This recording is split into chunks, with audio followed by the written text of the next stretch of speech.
અરુણા,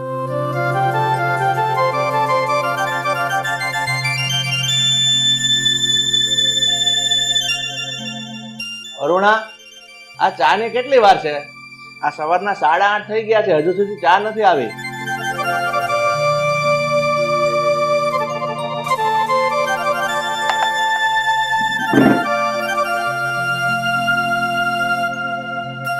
આ રાહુલ ક્યાં છે? એ કામ પર ગયો છે કે હજુ ઘરે જ છે? અરુણા, હું તને પૂછું છું, આ ખાટી કઢી પીધેલી હોય એવું મોઢું કરીને કેમ બેઠી છો? અરુણા, તને કઈ પૂછી રહ્યો છું હું. હવે છે ને દાઈજા ઉપર ડામ ન આપો. હા, આપણા રાહુલે છે ને લવ મેરેજ કર્યા ને મને જરાય ગમતું નથી. એને તો સાવ નાક કપાયું, નાક આબરૂ કાઢી એને તો. અરુણા, હવે આમ ગુસ્સો કરવાનો કોઈ મતલબ નથી. તને તો ખબર છે આ રાહુલને રીના પસંદ હતી એટલે એની સાથે લવ મેરેજ કરીને ઘરમાં લઈ આવ્યો છે. પછી આ મોઢું ચડાવવાથી કે હેલફેલ બોલવાથી કોઈ ફરક નહીં પડે. હવે લવ મેરેજ કર્યા એમાં મને કઈ પ્રોબ્લેમ નથી કે નથી તમને કોઈ પ્રોબ્લેમ, પણ એક વખત વાત કરી હોત તો શું આપણે ના પાડત? આમ કોર્ટ મેરેજ કરવાના, ભાગી જવું, આ શું છે? હા, આપણી નાતમાં આબરૂ ગઈ ને એનો જ મને તો વાંધો છે. પણ તારી બધી વાત સાચી છે, હું બધું સમજી શકું છું. પણ કદાચ આ રાહુલ એવો વિચાર્યો છે કે આ રીના છે ને એના મમ્મી પપ્પાને આ પસંદ નહીં પડે અને ના કહી દેશે, એટલે એ બી કે બંને આ નિર્ણય લીધો હોય એવું પણ બને ને.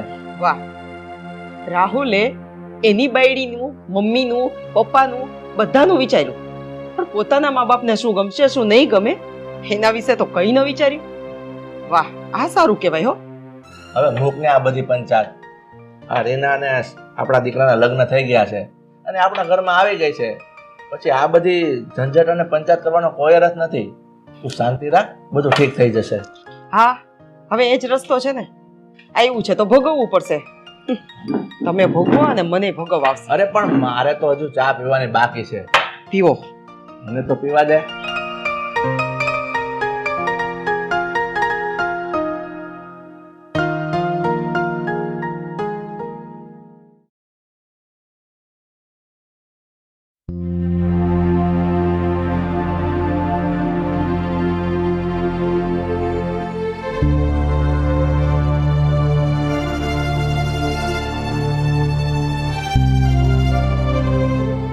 હા મમ્મી, બોલો ને, શું કામ હતું તે?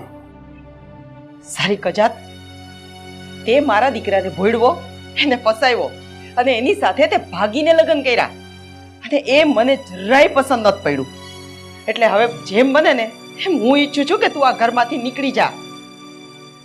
મારે તારું આ ઘરમાં કોઈ કામ નથી.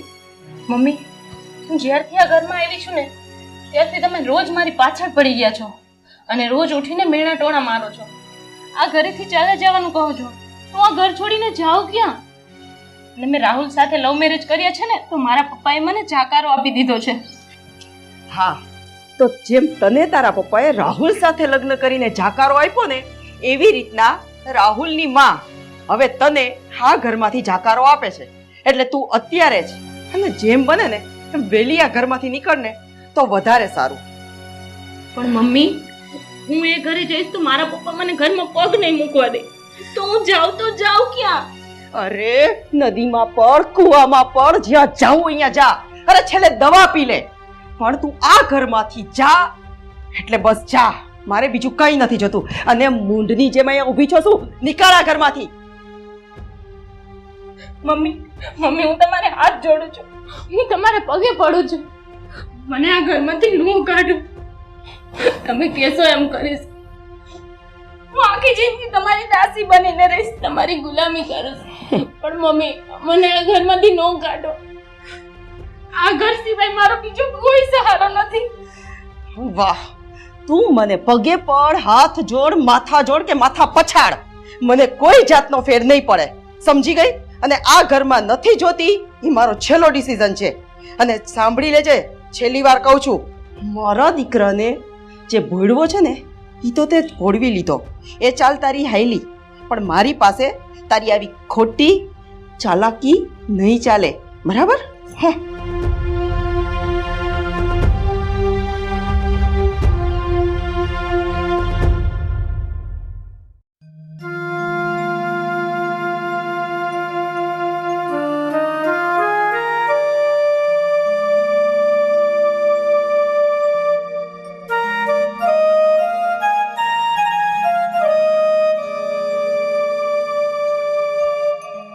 પપ્પા, મારા મમ્મી ક્યાં છે?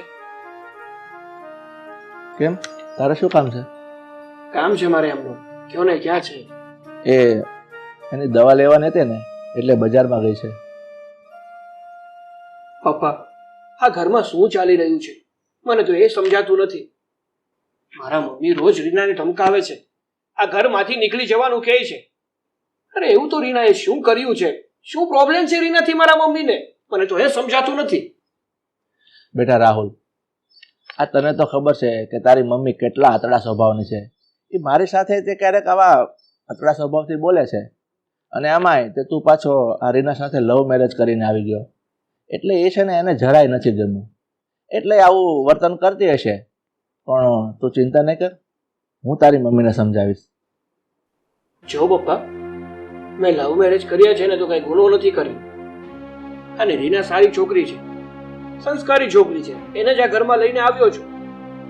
પણ નહીં, મમ્મીને તો એનાથી પણ વાંધો છે. પણ કાંઈ નહીં પપ્પા, તમારે છે ને હવે મારા મમ્મીને સમજાવવાની કોઈ જરૂર નથી. કારણ કે જો મારા મમ્મી સમજાવવાથી સમજી જતા હોત ને તો અત્યારે આવું કરતા જ ન હોત. એટલે હવે મારે જ કંઈ કરવું પડશે.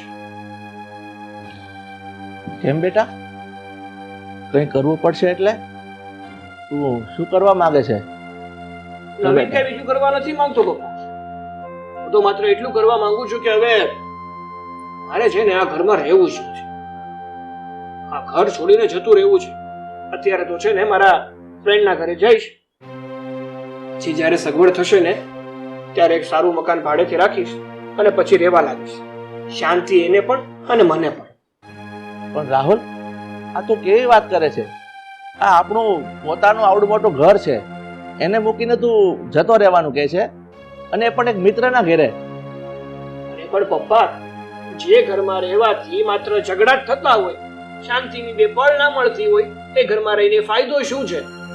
આ રોજ રોજના ઝઘડા કરવા કરતા તો આડું ટુકડું ખાવો પડે ને એ સારું. નહીં બેટા રાહુલ, હું તને આ ઘર છોડીને જવા માટે રજા નહીં આપું. જો પપ્પા, પ્લીઝ તમે મને રોકવાની કોશિશ ના કરો. પણ બેટા તું ના સમજવાની. પપ્પા, મારે છે ને હવે કાંઈ નથી સાંભળવું. કારણ કે જ્યારથી લગ્ન કરીને આ ઘરમાં આવ્યો છું ને ત્યારથી મારા જીવનમાંથી શાંતિ જતી રહી છે. હવે તો છે ને મારે આ ઘરમાં રહેવું જ નથી.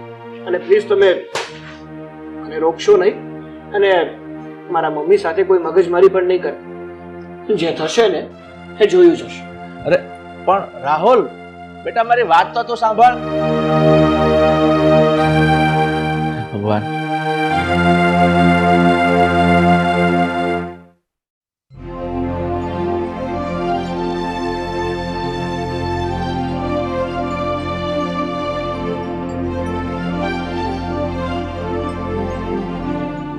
મમ્મી, તું અહીંયા? હા, હું તને મળવા જ આવી છું. પણ કેમ? હું તને ખુશખબર આપવા આવી છું. પણ અચાનક અહીંયા? અરે હા, સાંભળ તો ખરી. આ રાહુલ છે ને એની પત્ની સાથે ઘરમાંથી નીકળી ગયો છે. નીકળી ગયો મતલબ મેં એને કાઢી મૂક્યો છે. અને હવે મને એવું લાગે છે કે જે રીતે ગયો છે ને ક્યારેય પાછો તો નહીં જ આવે. અને છે ને થોડોક સમય વીતી જવા દે, પછી હું ગિરીશ સાથે વાત કરી અને તને ઘરમાં લઈ આવીશ. અને તું કાયમ મારી સાથે રહેજે. નહીં મમ્મી, તમે રાહુલને ઘરની બહાર કાઢીને સારું નથી કર્યું.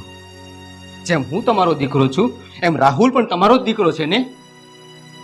હા, મને બધી ખબર છે કે એ મારો દીકરો છે, પણ તું મારો સગો દીકરો છે.